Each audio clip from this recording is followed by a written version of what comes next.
An examination of mudskipper fish-eating habits could provide insight into how the first water vertebrates evolved into land animals 350 to 400 million years ago. While previous research had focused largely on skeletal adaptations, especially the formation of legs, a new focus was placed on the eating process, since it is equally critical for survival.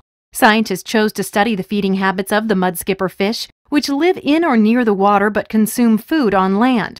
Using high-speed cameras, they were able to see that the fish use water retained in their mouths in a tongue-like capacity, releasing the liquid, then quickly drawing it back in with the food. They believe this hydrodynamic tongue could have caused adhesive tissues to evolve into a flesh tongue, which allowed for survival on land. The transition of water creatures into walking land animals is considered one of the most pivotal events in evolutionary history. These resulting tetrapods, or four-legged vertebrates, eventually turned into larger groups of animals, including reptiles, amphibians, birds, and mammals.